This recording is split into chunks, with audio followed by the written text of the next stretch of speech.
नमस्कार, मैं हूं निरंजन कुमार। मेरे इस यूट्यूब मंच पर आप सभी का स्वागत है। सलमान खान की फिल्म का एक डायलॉग है, दिल में आता हूं समझ में नहीं। और ये जो डायलॉग है ये बिहार के मुख्यमंत्री नीतीश कुमार पर बिल्कुल फिट बैठता है। ये बात मैं इसलिए कह रहा हूं क्योंकि नीतीश कुमार बिहार के जो मुख्यमंत्री हैं वो बहुत ही अनप्रिडिक्टेबल नेता हैं। वो समझ में नहीं आते और दिल में भी नहीं आते, क्योंकि वो कब क्या डिसीजन ले लेंगे, कौन उनके गुस्से का शिकार हो जाएगा, ये किसी को नहीं पता है। और उनके गुस्से का शिकार जो अब तक नेता हुए हैं, उसमें टॉप नेता की मैं बात कर रहा हूं। उसमें आपको पता होगा जॉर्ज फर्नांडिस, शरद यादव, एक बार ललन सिंह भी हुए थे जब उनको पार्टी से निकाल दिया गया था, फिर बाद में वो पार्टी में आए। इसके बाद अभी हाल की मैं अगर बात करूं तो हाल में कुछ महीने पहले आरसीपी सिंह के साथ हुआ है।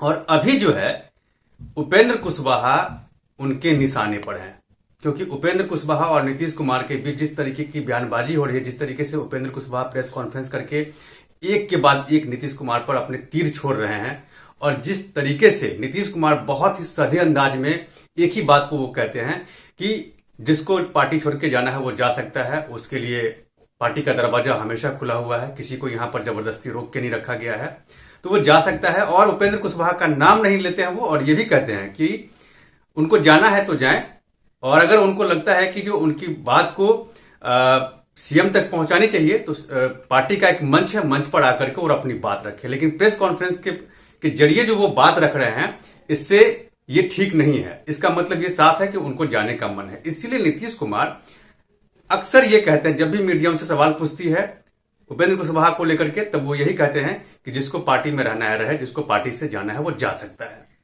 लेकिन देखिए, ये लड़ाई जो है आर पार तक पहुंच गई है, और अब आगे क्या डिसीजन होगा उसी पर तमाम जो राजनीतिक दल हैं और जो राजनीति से समझ रखने वाले लोग हैं, उनकी नजर जो है इसी पर टिकी हुई है।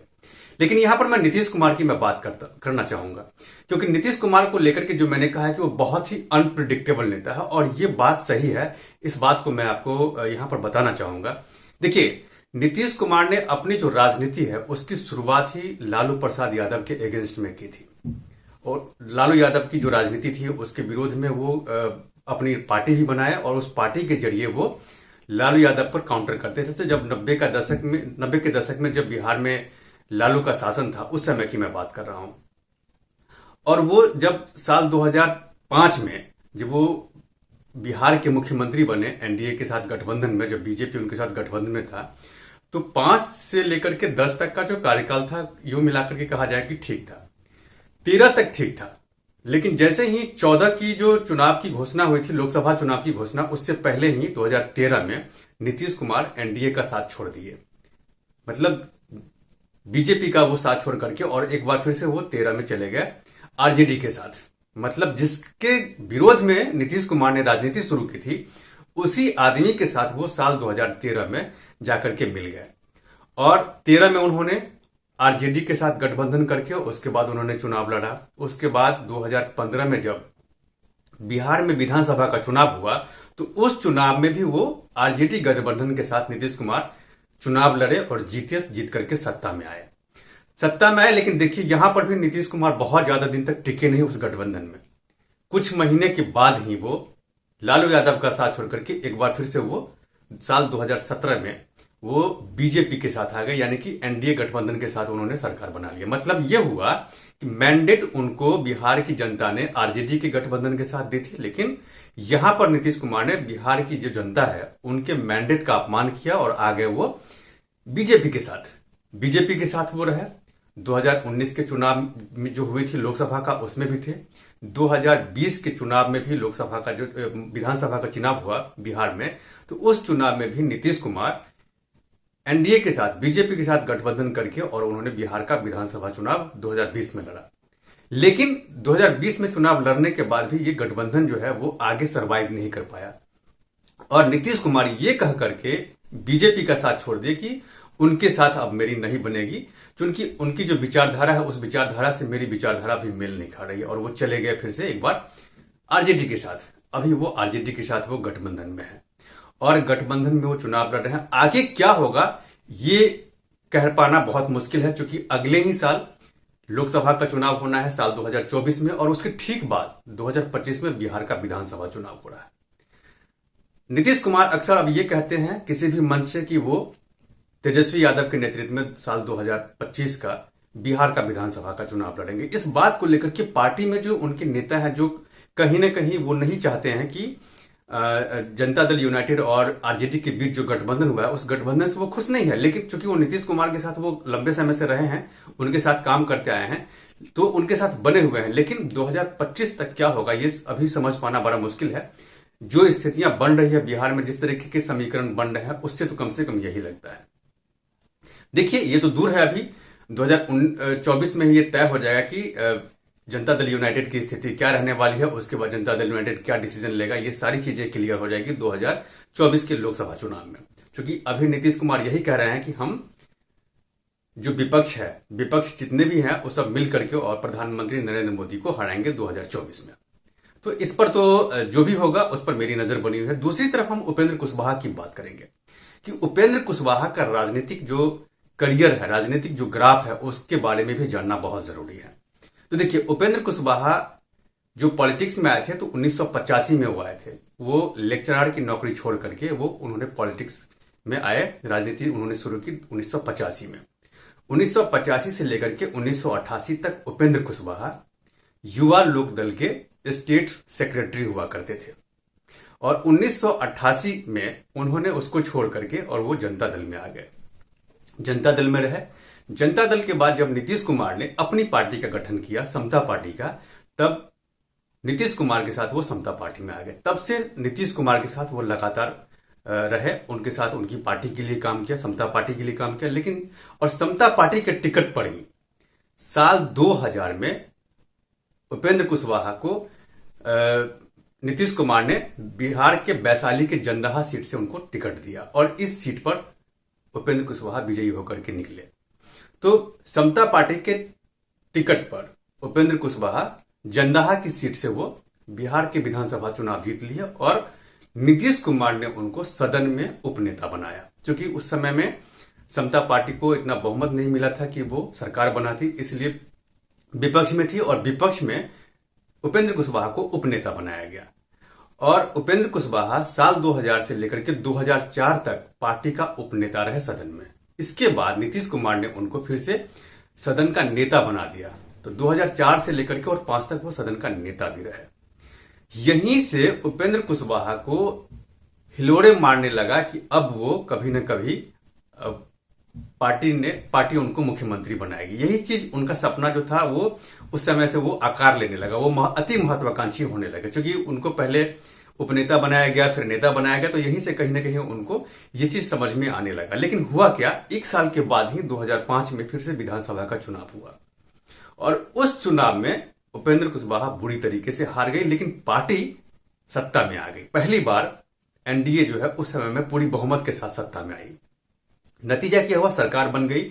लेकिन तब उपेंद्र कुशवाहा हार गए थे, उनको जो सीट मिला था उस सीट पर उनकी जीत नहीं हुई।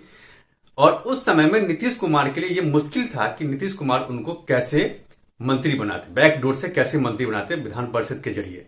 वो नहीं हुआ। इसके बाद नीतीश कुमार ने उनके साथ कुछ गलत नहीं किया, लेकिन नीतीश कुमार ने बल्कि उनको आगे बढ़ाने का काम किया और नीतीश कुमार ने उपेंद्र कुशवाहा को राज्यसभा भेज दिया। अब देखिए 2013 का जो समय है उसको आप देखिए, उपेंद्र कुशवाहा जनता दल यूनाइटेड के टिकट पर वो राज्यसभा में पहुंच गए और राज्यसभा जब पहुंचे तो 2014 में लोकसभा का चुनाव होना था। और उसी समय में उपेंद्र कुशवाहा ने क्या किया कि 2013 में उपेंद्र कुशवाहा जनता दल यूनाइटेड से इस्तीफा देकर के उन्होंने अपनी पार्टी का गठन कर लिया, लोक समता पार्टी का गठन कर लिया उपेंद्र कुशवाहा ने। और इसके बाद उपेंद्र कुशवाहा साल 2014 में एनडीए के साथ वो मिल गया, एनडीए के साथ गठबंधन कर लिया और उस चुनाव में बीजेपी कहे या फिर नरेंद्र मोदी की जो लहर थी उस लहर में उपेंद्र कुशवाहा को 3 सीटें मिली, यानी कि 3 संसद के साथ वो पहुंचे केंद्र में। और यहां पर सोच लीजिए कि 3 जो छोटी पार्टी थी, एक तरह से कहा जाए कि बहुत ही छोटी पार्टी, 3 जिसका सांसद हो और वो पहुंच जाए संसद में और उसको बीजेपी ने मंत्री पद का दर्जा दिया, राज्य मंत्री पद का दर्जा दिया उपेंद्र कुशवाहा को और वो केंद्र में राज्य मंत्री बने। लेकिन उपेंद्र कुशवाहा यहां भी ज्यादा दिन तक नहीं टिके। 2019 में लोकसभा का चुनाव होना था, लेकिन 2018 में ही उपेंद्र कुशवाहा ने एनडीए का जो गठबंधन था, जिस गठबंधन में वो थे, उस गठबंधन से उन्होंने किनारा कर लिया, वहां से वो अलग हो गए। लेकिन उस समय में उन्होंने अलग होने से पहले एक बात ये भी की थी, आपको याद होगा कि उन्होंने खीर पॉलिटिक्स शुरू की थी, जब उन्होंने कहा था कि कुशवाहा का चावल और यादवों का अगर दूध मिल जाए तो खीर बड़ी स्वादिष्ट मिलेगी। ये जो कह रहे थे उसके पीछे का तर्क सिर्फ इतना था कि तब क्या था कि उपेंद्र कुशवाहा जितनी सीटें मांग रहे थे लोकसभा के चुनाव के लिए एनडीए से, यानी कि बीजेपी से, वो सीट नहीं मिल रही थी। तो उन्होंने सोचा क्या कि कुछ दबाव बनाया जाए, और उसी दबाव में उन्होंने ये बातें कही थी खीर पॉलिटिक्स वाली। लेकिन बाद में उनको सफाई भी देनी पड़ी कि उन्होंने, मतलब आरजेडी के साथ उनका जाने का कोई इरादा नहीं है, इस तरह की बात हमने नहीं की है। लेकिन अंततः क्या हुआ कि सीट पर उनकी बात नहीं बनी एनडीए के साथ, बीजेपी के साथ, और नतीजा ये हुआ कि उपेंद्र कुशवाहा एनडीए का साथ छोड़ करके उसके बाद वो अलग हो गए। एनडीए से अलग होने के बाद उपेंद्र कुशवाहा 2019 का लोकसभा चुनाव लड़े, लेकिन वहां पर उनकी बुरी हार हुई। एक भी सांसद जीत करके संसद भवन नहीं पहुंचा। इसके अगले ही साल 2020 का विधानसभा का चुनाव होने वाला था, और उस चुनाव में उपेंद्र कुशवाहा आरजेडी के साथ गठबंधन करने की काफी कोशिश की, लेकिन वहां भी सीट पर बात नहीं बनी। और दूसरी बात यह थी कि चूंकि उपेंद्र कुशवाहा ये कह रहे थे कि एक तो आरजेडी के साथ गठबंधन हो जाए, सीट पर बात बन जाए, और दूसरी बात यह कि अगर ये गठबंधन जीतती है, सत्ता में आती है, बिहार की सत्ता में, तो उनको नेता माना जाए, यानी कि उनको मुख्यमंत्री बनाया जाए। क्योंकि तेजस्वी यादव जूनियर हैं और जूनियर के अंडर में वो काम करना नहीं चाहते हैं। लेकिन आप सोच सकते हैं कि आरजेडी बिहार में अभी भी बहुत बड़ी पार्टी है, और बड़ी पार्टी कोई भी नहीं चाहेगा कि छोटी पार्टी का नेता जो है उस बिहार का मुख्यमंत्री बने, और खास करके लालू यादव तो बिल्कुल भी नहीं चाहेंगे, क्योंकि उनके पास वोट बैंक है, MY समीकरण लेकर के वो चलते हैं, और उनसे उनको सफलता भी मिलती है। और यही वजह है कि आज की डेट में भी बिहार में जो सरकार चल रही है, उस सरकार में भी आरजेडी बहुत बड़ी पार्टी है। लेकिन चूंकि नीतीश का कद और लालू जी का कद समान है, और इसी वजह से ये कंप्रोमाइज होकर के ये सरकार अभी चल रही है। तो क्या हुआ उस समय में कि बात नहीं बनी उपेंद्र कुशवाहा के साथ, और नतीजा ये हुआ कि उपेंद्र कुशवाहा उस समय में अलग गठबंधन बना लिए। और ये गठबंधन क्या था? बीएसपी, मायावती की बीएसपी, और उसके बाद असदुद्दीन ओवैसी की AIMIM के साथ उन्होंने गठबंधन बनाया, और इस गठबंधन के जरिए 2020 का विधानसभा का चुनाव उपेंद्र कुशवाहा लड़े। और उस जो चुनाव हुआ था, उस गठबंधन में उपेंद्र कुशवाहा पार्टी का मुख्य चेहरा थे। उस गठबंधन का यूं कहें तो मुख्य चेहरा थे कि अगर वो गठबंधन जीत करके सत्ता में आती तो उपेंद्र कुशवाहा राज्य के मुख्यमंत्री बनते। लेकिन उस गठबंधन के बाद वो जो चुनाव हुआ 2020 का बिहार विधानसभा का चुनाव, उस चुनाव में उपेंद्र कुशवाहा की करारी हार हुई। उनकी पार्टी ने एक भी सीट नहीं जीता, खुद भी चुनाव वो हार गए, जबकि गठबंधन के जो दूसरे साथी थे उनको कुछ सीटें मिल भी गई थी। यहां से उपेंद्र कुशवाहा का ग्राफ और गिर गया। पहली बार तो वो कि एनडीए का साथ छोड़ दिए थे, वो 18 में लोकसभा में एक भी सीट नहीं मिली, और उसके बाद विधानसभा में उनकी दुर्गति हो गई।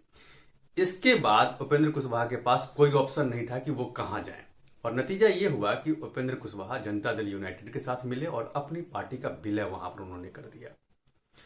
और वो जो विलय किए थे, तब क्या था कि उपेंद्र कुशवाहा को लगा कि उनको इसके बदले में नीतीश कुमार कोई मंत्री पद देंगे, या फिर उनको राज्य का डिप्टी सीएम बनाएंगे। लेकिन ये हुआ नहीं, उनको पार्टी के संसदीय बोर्ड का अध्यक्ष बना दिया गया।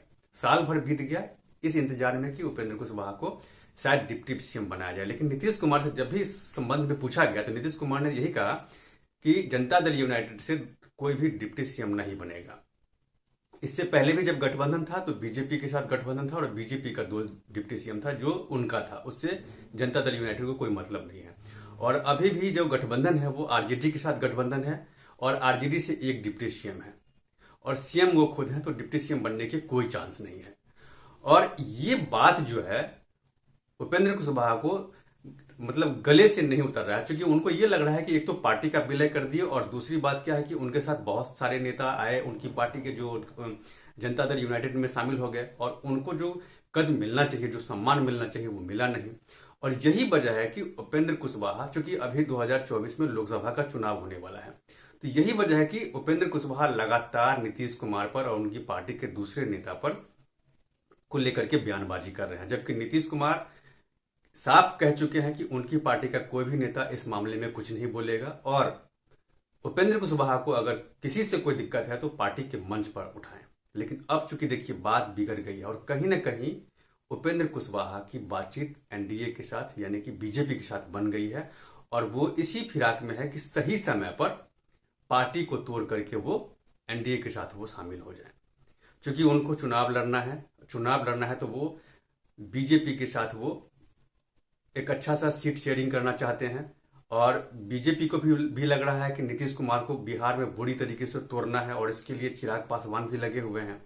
उनके साथ अभी हाल ही में आरसीपी सिंह उनको बुरी तरीके से निकाला गया और अभी जो चल रहा है उपेंद्र कुशवाहा के साथ, तो बीजेपी को कहीं ना कहीं लग रहा है कि कुशवाहा वोट बैंक जो बिहार में है 7%, वो भी अगर उनके साथ आ जाए बीजेपी के साथ तो इसमें कोई दो राय नहीं है कि नीतीश कुमार की हार वहां पर तय होगी। तो बीजेपी सिर्फ इस मौके के इंतजार में है कि कैसे उपेंद्र कुशवाहा वहां से निकलते हैं और अपने साथ क्या लेकर के आते हैं, कितने लोगों को तोड़ते हैं, इस बात का इंतजार कर रही है। चूंकि दूसरी तरफ जो है नीतीश कुमार चुपचाप इस सारी चीजों को देख रहे हैं, बहुत ज्यादा नहीं बोल रहे हैं इस पूरे मामले पर, जबकि उपेंद्र कुशवाहा ये कह रहे हैं कि पार्टी मुझे निकालना है तो निकाल दे, मैं तो पार्टी छोड़ करके नहीं जाऊंगा। तो यहां पर देखिए क्या है कि अब जिस तरीके की बयानबाजी से जो हो रही है उससे कम से कम ये हो गया है कि उपेंद्र कुशवाहा का पार्टी से जाना तय है और ये उसी तरह से जाएंगे जैसे आरसीपी सिंह, मतलब उनको इस तरह का बना दिया जाएगा कि उनको पार्टी खुद ही छोड़ना पड़ेगा, जबकि पार्टी की तरफ से उपेंद्र कुशवाहा को नहीं निकाला जाएगा। क्योंकि चुनाव होना है और इस पर नीतीश कुमार की और पार्टी के तमाम नेताओं की नजर है कि कुशवाहा वोट बैंक को नाराज न किया जाए। तो देखना है कि आने वाले समय में उपेंद्र कुशवाहा क्या कदम उठाते हैं, पार्टी अगर टूटती है तो कितने लोग उनके साथ आते हैं और वो बीजेपी में जाते हैं। ये तो तय है कि बीजेपी में उनका जाना है और बीजेपी ही सबसे मुफीद जगह उनके लिए अभी है भी। अभी 3 सीट जीत करके गए थे 2014 में, तो उनको मंत्री बनाया गया था, राज्य मंत्री का दर्जा मिला था। तो कुल मिलाकर के देखा जाए तो अभी तक का जो उनका राजनीतिक करियर है उसमें बीजेपी के साथ उनका अच्छा चला है। तो देखना है कि उपेंद्र कुशवाहा आने वाले दिनों में क्या डिसीजन लेते हैं।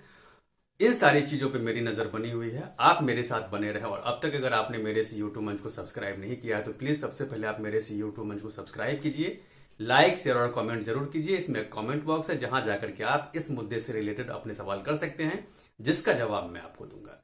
तब तक के लिए धन्यवाद।